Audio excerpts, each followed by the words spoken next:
So we'll go ahead and get things started so that we can be sure that we end on time, because I know it's Friday night and this is everybody's favorite place to be this weekend. Don't forget that after the event we also have pop and pizza for you, so after we do finish in the foyer out here there'll be pizza and pop, so stick around. You'll have a chance to ask a few more questions if you want to as well. My name is Jeremy Jackson. I am the director of the Center for the Study of Public Choice and Private Enterprise.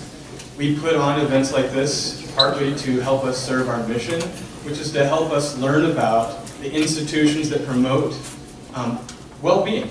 So that's really what we're about, and we're going to hear about some of those things later today from our speaker. Before we get into an introduction of our speaker, I do have some announcements I'd like to make. First of all, we would love it if you would follow us on social media. It's a way for you to find out about the events that we have. While we do have Capitalism Society lectures that are available, we have other things too. I'm going to mention one of our main things in a few moments, but we're actually hosting a conference tomorrow that you could come to, and you would know about it if you liked us on social media. So do that. And then you'll be more informed about the things that we have going on. We also have been working with Weblen, and they're helping promote some of our events. Some of you probably know what Weblen is, some of you don't. It's an app that you can download on your phones, and you get points and rewards for attending events like the one tonight. In fact, if you download it and actually check in on Weblen, you would get a reward for being here tonight. So if you've got that app on your phone, use it. And if you don't have that app on your phone, you can download it. First major kind of announcement of some of the events that we do is that we host reading groups throughout every semester. Next semester, we're actually going to do 2 reading groups. I'm only going to mention one. The first one is this one on regulating food and vice. We have a name for our reading group program. We call it the Mansur-Olson Scholars. We named it after economist Mansur Olson, who actually was an NDSU grad from a long time ago, who went on to get a PhD in economics and produce a lot of prolific work. But this reading group is a time for you to meet together and talk with fellow students. We usually have some snacks involved. You also get a scholarship for participation in that. It's been a lot of fun and I think a good program for students that have been involved. Registration is currently open. You can go to our website to find a link to the registration form for that. Note that there's a deadline for applications of November 20th. So that's coming up sooner than we probably want to think. And here's the big event that I was mentioning to you. We're having a conference tomorrow. And it's actually related to the topic that we're going to be exploring tonight. We have an event that starts at 8 o'clock in the morning, tomorrow morning in the Memorial Union. Upstairs, we actually have some breakfast that we're going to provide. The conference is Research and Practice on Blockchain.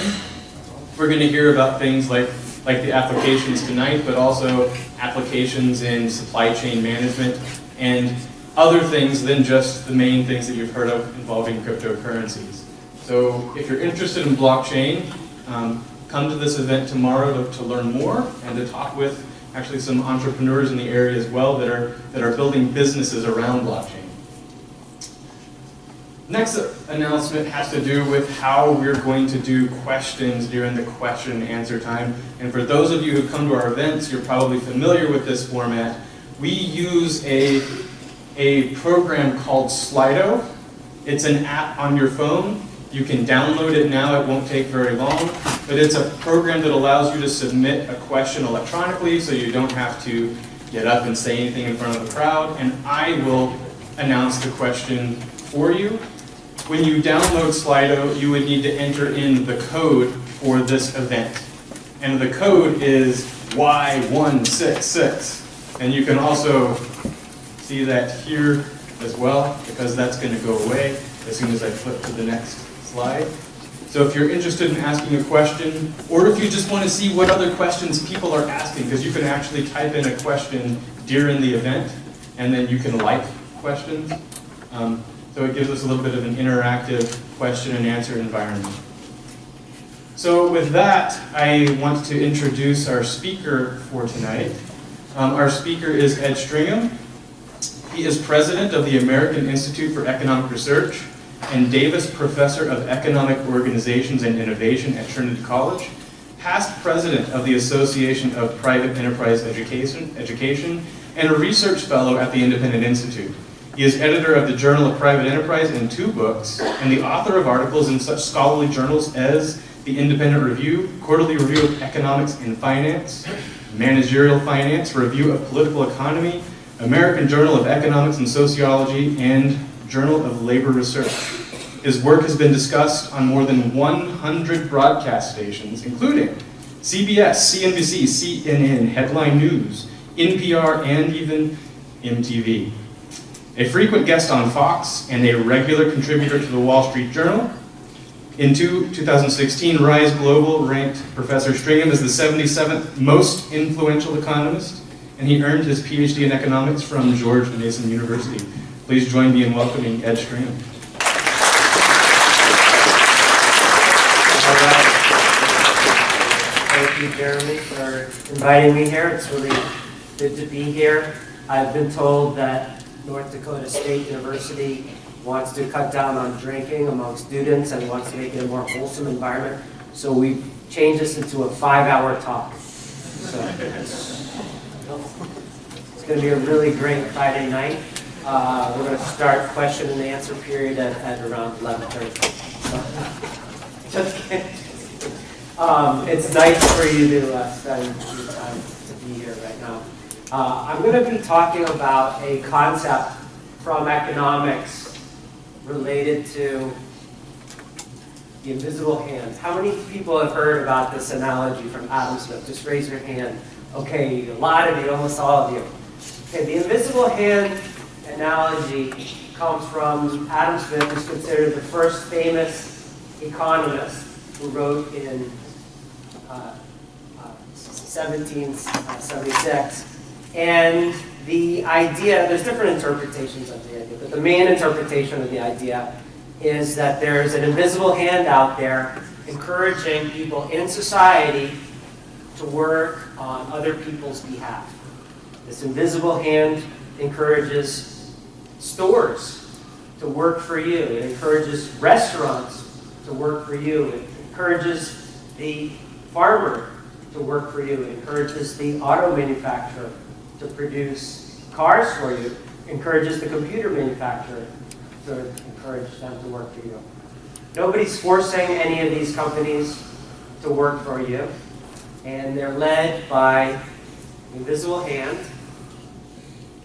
Not because the invisible hand is mean. The invisible hand simply says, you know what? If you serve other people around you, you can make money. That's it. You serve other people around you, you can make money. So I think that's one of the most important lessons from economics is these incentives that exist in the world, specifically I'll be focusing on market incentives, that encourage people to cooperate, encourage people to serve one's fellow man, and at the same time that benefit. Okay? I'm in business, the more I help you, the more you buy from me, the more money I make, and we're all happy. Relieved, like, yeah, this is great. Okay, so I'm going to be focusing on an invisible hand mechanism that we often don't think about, specifically a few sets of invisible hand mechanisms that we don't think about that actually creates order in society in ways that we don't realize. So it's oftentimes the case when people think, well, why is order? Why is society so good? Why do we have everything we do? And many people just think, okay, somebody must have been there telling people, bossing people around. It must have been the police. The police are creating order in society. I just found out, Jim, am I allowed to say that you used to work for the police? An economist who used to work for the police. There's this assumption, according to many people, is that anytime an order exists, it must be done by some government official And I'm going to present an alternative way to think about things, that a lot of order that exists comes because of the invisible hand. Because of the invisible hand. All right, to do this, I'm going to give just a few stories. These are some true stories to help illustrate how markets actually encourage cooperation between people who know each other and also between people who don't know each other. So this is the topic of my title of my talk, is from eBay to the blockchain. And so I'll be giving some examples in between. But one story is a true story. I ended up buying a bunch of ties online from eBay. And I need the tie. It needs to have stripes. Plaid tie just doesn't cut it for me. Yeah, I still like you, but my ties need to have stripes. And so I ordered this lot of ties. It was a great deal. And does anybody know what this pattern paisley is?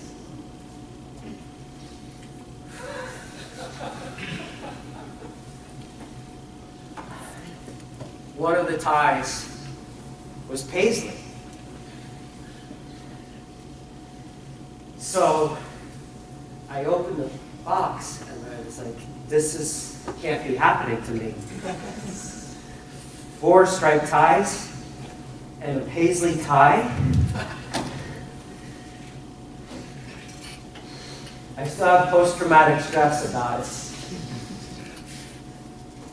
So after coming out of depression, I decided to call the cops.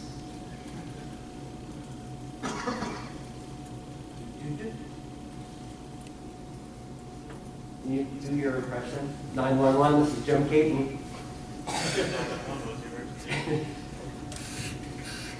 Somebody sent me a paisley tie, and it's the wrong tie. It wasn't advertised. They told me it was going to be a striped tie, and I haven't heard on the internet. All call. We got a paisley tie. Send out some squad cars.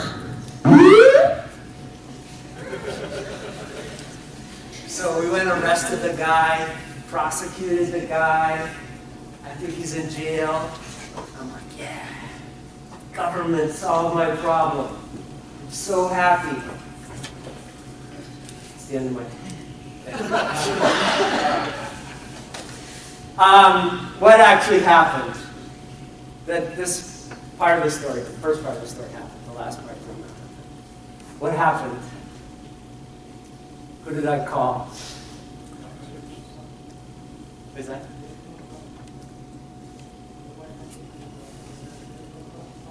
I called, I want to establish trust, right? I called the company who sold it to me. It was through eBay. And he didn't respond, actually. Gosh. So then what? Now I tried that a couple times. Didn't work. Then I called the cops. What did I do? Somebody knows what I did. You put it on the eBay. What's that? You put it on the eBay. Yeah. I called eBay. That was all I did. And eBay has an online dispute resolution system. And in this case, I'm not sure about this, but I think a computer actually acted as a judge in my case. And the reason why I suspect this is within 30 minutes I had my money back. And I think what happened, this is just speculation on my part, I think eBay programmed an algorithm that says, okay, did the buyer try and contact the seller to say, I have an issue with my order? If yes, then we figure out the next step. Next. Now, it all has to go through the eBay system, by the way. Did the seller respond to the buyer? And so the algorithm could be programmed, if my speculation is right, to say, if he didn't respond, he's acting in bad faith. And that was it. I got my money back within 30 minutes. Now, it's possible that a human reviewed that at the end of the day. But here we basically had a trial, a private trial, where I got my money back, and I didn't need to sue anybody. I didn't need to call the courts. And I'm going to be relating this to blockchain technology and smart contract technology. To say this is actually very common.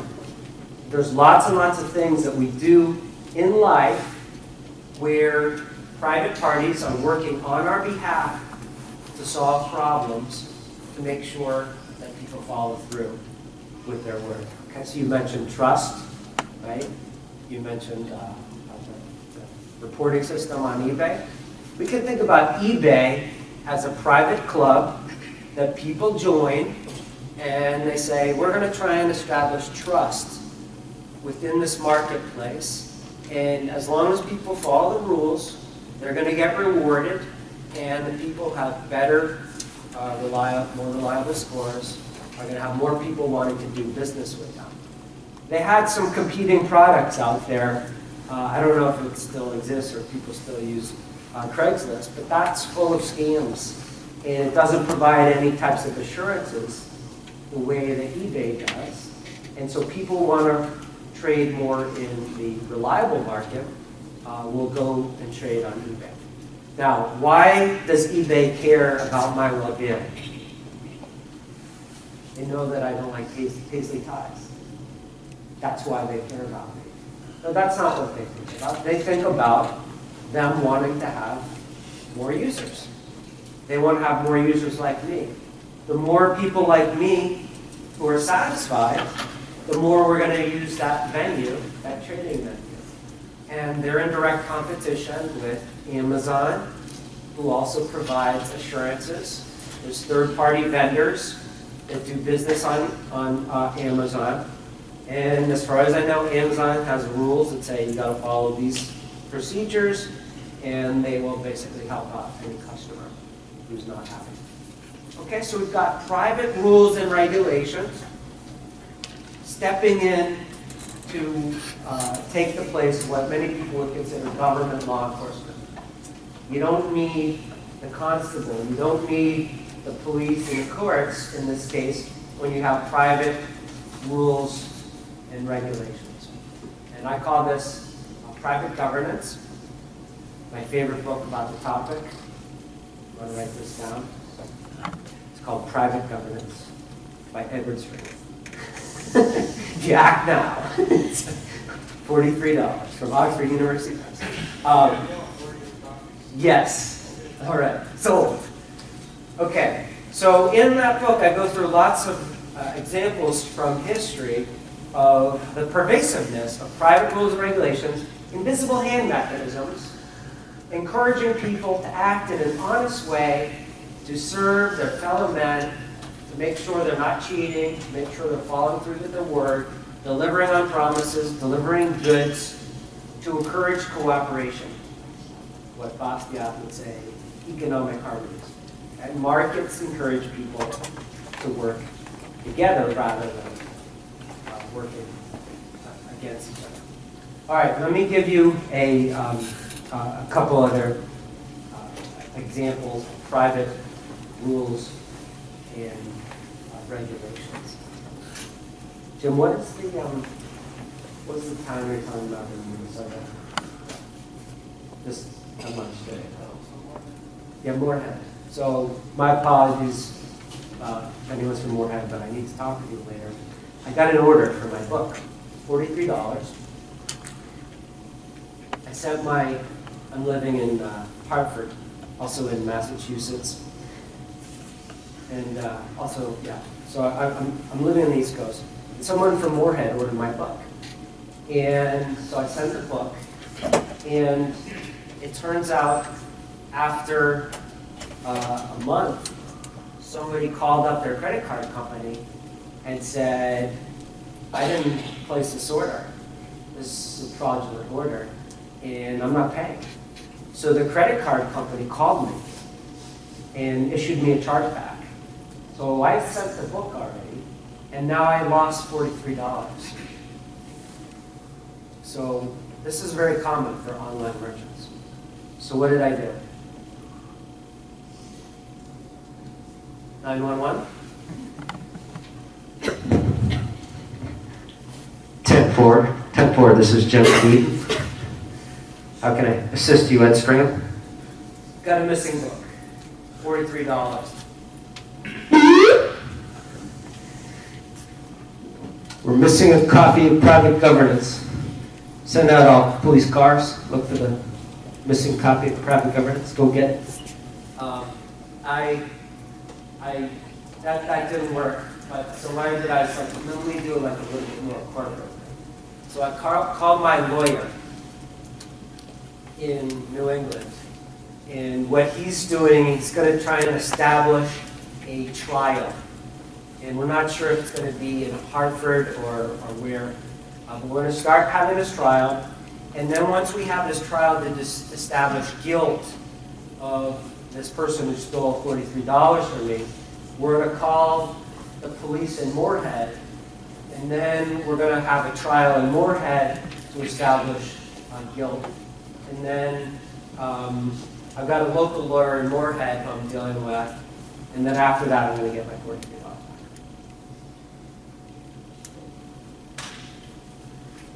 back. Okay, all right. To tell the story is to highlight how actually this is not how people interact. One theory, the non-economic theory, I'll call it the legalistic theory, is all order in society is because of the law. And what I'm highlighting now, it's not because of the law. My example shows the case of pretty much all online merchants cannot call law enforcement because in most cases the cost of calling law enforcement, the cost of having a trial, far exceeds the value of what's at stake in a dispute. Does anybody here use Spotify? Spotify, yeah, a lot of you, okay.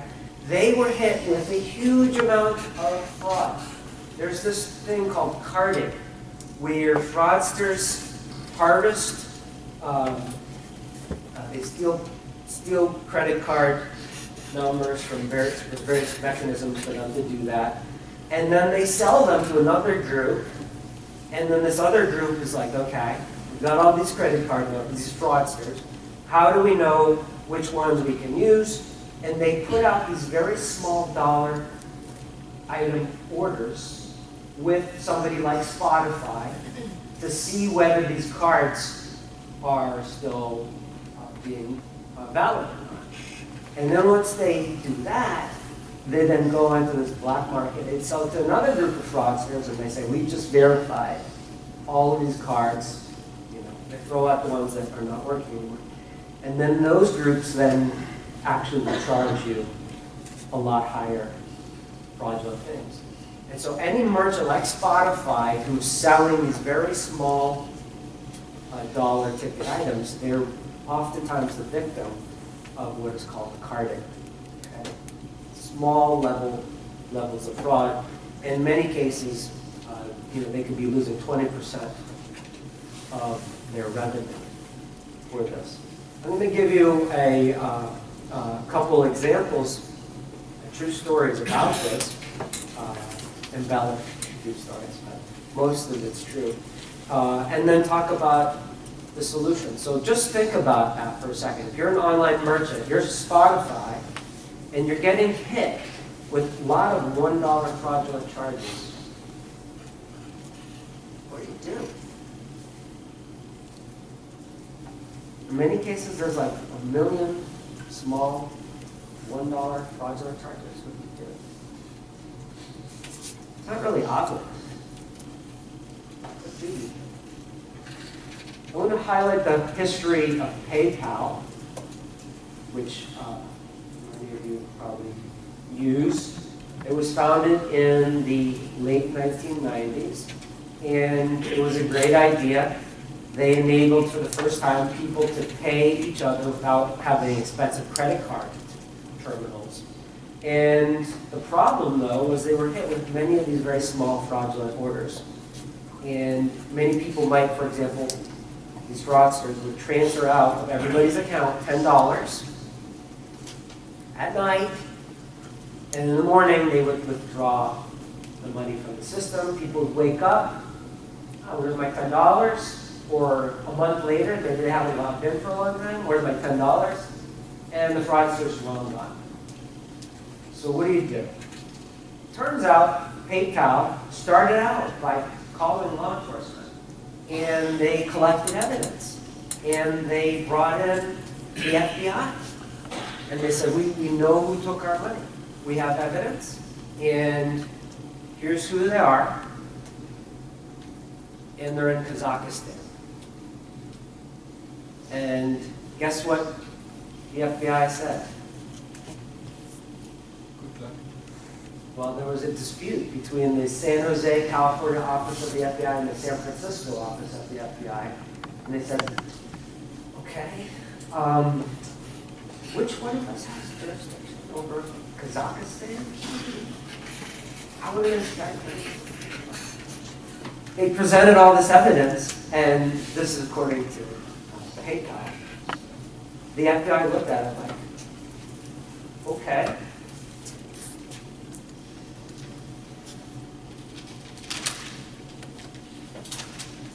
All right. What's a banner ad? True story. They had no idea what, this is the late 90s, the technology was. They had no idea what the technology was. I'll get back to the PayPal solution in a minute. I'll tell you another story, a guy I know from the 1990s. That's when basically the internet was kind of invented or commercialized. A guy I know had a company, and not too, it was very close to his product coming out, and these hackers broke into his computer and are basically potentially going to destroy his whole business. And he was panicking. So he also, in this case, actually did call the police. And in this case, they did send a policeman over. And in this case, they said, okay, what happened? And he said, someone broke into my computer, and the policeman did this.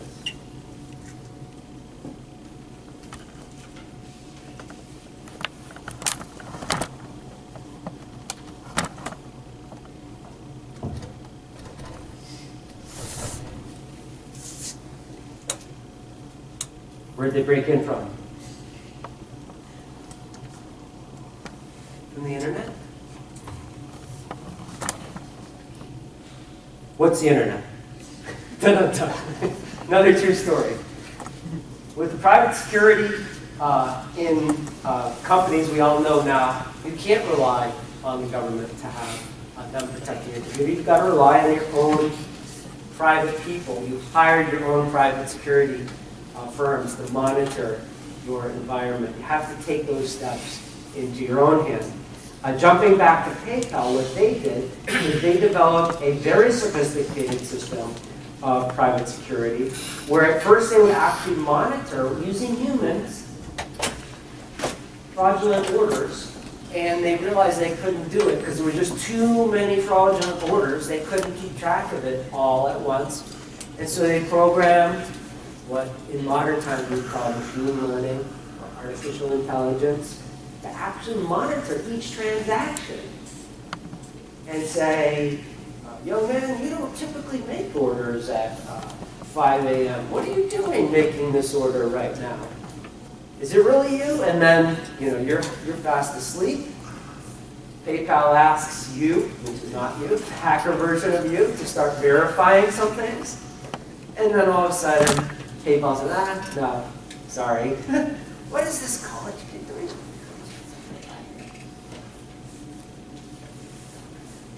So they assign probabilities to whether a transaction is good or bad. They predict ex ante whether they think they should accept it or turn it down. And Business Week referred to them as a pre-crime detective. So in this case, it's like the police, but they're not catching people after the fact. They're catching people beforehand. They're not actually catching them. They're just saying, no, don't do that. Don't do that, right? They can freeze the person's account, require additional authentication, CAPTCHA. We all know you have to type in things. That was the first commercial use of this term CAPTCHA, where you have to like see whether this fuzzy text is can only be read by humans, not a robot. Okay, so here we got a case where PayPal realized the law was not helpful, and instead of just saying we're going to go broke, they solved the problem privately and they made a lot of money. Okay, so PayPal was led by the invisible hand to solve a problem for us, and we didn't even know we had it. We didn't even know that there was a hacker in our account at 5 a.m. trying to steal our money. And we wake up and it's like, oh, cool. Everything's great. There's no problem whatsoever. Okay, so these are just a few examples of private parties solving problems on other people's behalf. I'll give you a couple quick examples and then we'll wrap up. Throughout history, I've documented plenty of examples of this. Stock markets. Even today, you've got plenty of private people monitoring things to make sure that the other person is legitimate, to make sure that that other party is not stealing from you. In London, they thought that stock markets, for whatever reason at the time, was a form of gambling. The government said, we don't want to have anything to do with it. And the stockbroker said, well, that's okay. We're going to trade anyway. And we're going to trade in what turned out to be a private club. They said, if you want to trade with us, meet us at this coffee house. Please come over here, and you can trade stocks here in this coffee house. And to prevent fraudulent orders, this is basically like PayPal, the precursor of PayPal. Actually, this is the first blockchain in history, the first public ledger. The London stockbrokers got together and they said, if anybody defaults, we're going to put your name on the public ledger at the front of the room, which is a chalkboard, that said, that person is unreliable. Please don't trade with them. Or you can trade with them, but it's your risk. And the people who were defaulters had an incentive to make sure they, first didn't default to begin with, but if they did, they could actually make good on their debts, pay them off, and then they could get let back into the club. But if people didn't make good on their debts, they were permanently on this public ledger. Okay, so this is actually very common. Over time, the stockbrokers transformed this coffee house into a private club called the Stock Subscription Room.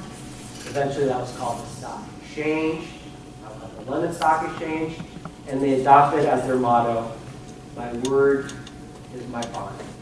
Okay, so this is an invisible hand mechanism telling stockbrokers, go meet in that coffee house. Go start creating those private rules and regulations. Go start establishing trusts.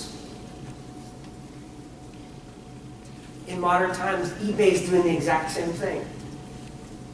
Uber is doing the exact same thing. Uber is basically the modern version of the London Stock Exchange. You're here, you're reliable. You've got to have, I don't use Uber, but I think you need to have so many positive stars to be a member of Uber, right? So you're not going to be dealing with somebody who's unreliable.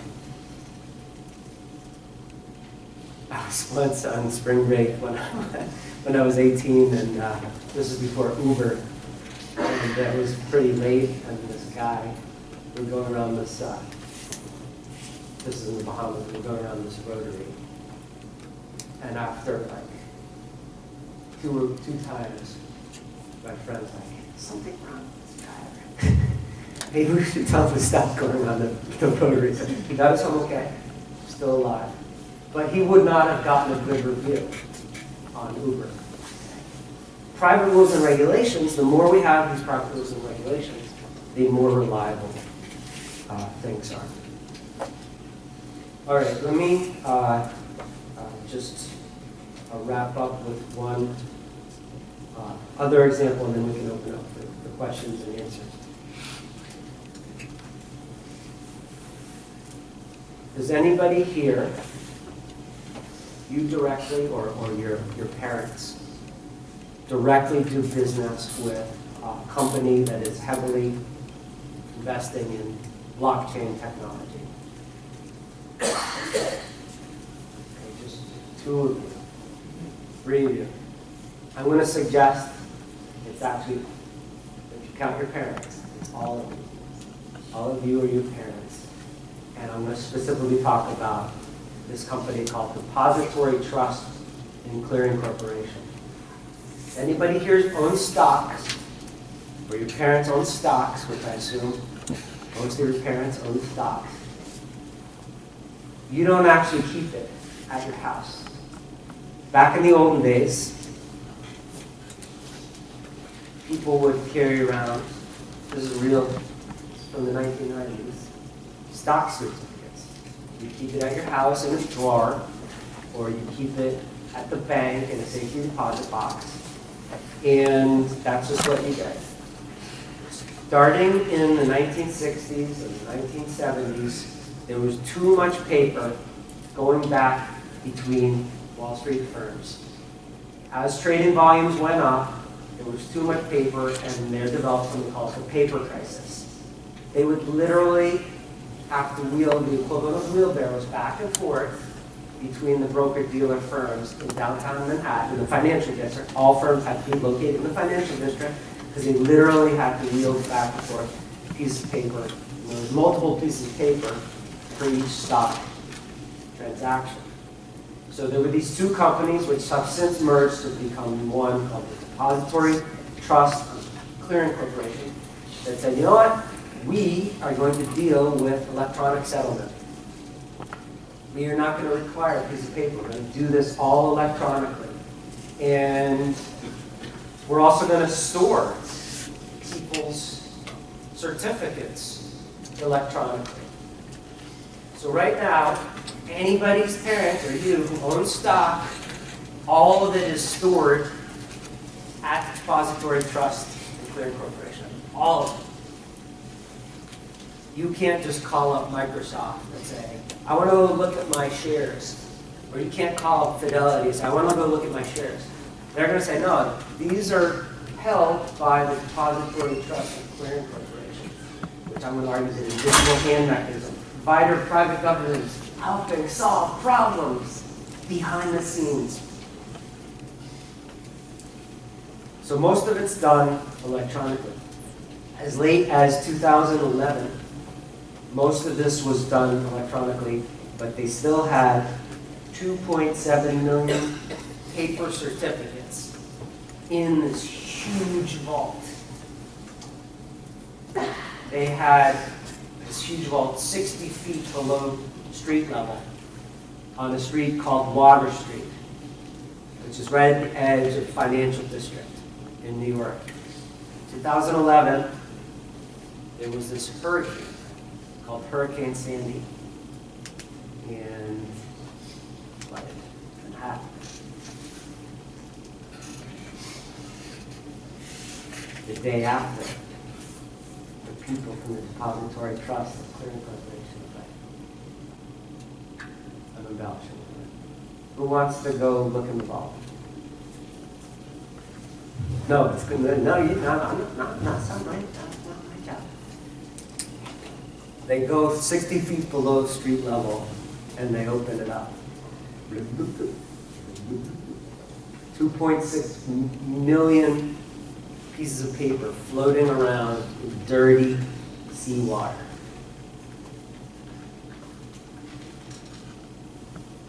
Did they call the government? No. They had this very complicated private way of saving these certificates. They got this people with cameras, they got armed people to make sure nobody stole anything. And they brought all of it up to the street level in this soppy paper, put it into freeze trucks. If you freeze soppy paper, it stops the deterioration. Then they put it in Brinks armed cars.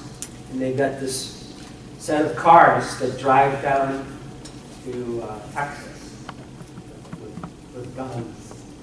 And there, somebody who's a scientist and filling the details, you freeze dry frozen stuff and it gets rid of the water. So now it's not wet anymore. And then they dump a bunch of chemicals on it, and then that stops the deterioration. And they bring it back up with Brinks cars, Brinks trucks, up to New York, and now, guess what company right now, as we speak, is investing heavily in blockchain technology? Depository Trust and Clearing Corporation. I know probably a lot of you have heard this term, but I'll just mention it briefly for those of you who haven't. Blockchain technology, we can think about it as a database or a ledger, a distributed ledger that can be printed and viewed by many, many people. And say there's a company with 1,000 shares. It says, here's a list. Here's who owns each of these shares. And we know who owns what. And if you transfer it, it can be printed on the new ledger, the new blockchain, Depository Trust and Clearing Corporation, a heavy investor in this. This technology was taken out of the cryptocurrency called Bitcoin, and now it's being used by mainstream financial intermediaries. So to re-ask my question, if any of your parents own stock, or if you own any stock, if you have any mutual fund, which is basically probably every single person in this room, you are heavily invested in a company, or you're doing business that's heavily invested in blockchain technology. All of these examples I mentioned, probably nobody was paying attention. Hey, Depository Trust and Clearing Corporation, I was just thinking, are you really storing my certificates in the right way? And what are you going to do about it the next time there's a flood? And Depository Trust and Clearing Corporation says, well, we were just having a conversation with the invisible hand. The invisible hand told us, we are going to solve your problems before you know about it. PayPal was told by the invisible hand, can you solve all these problems?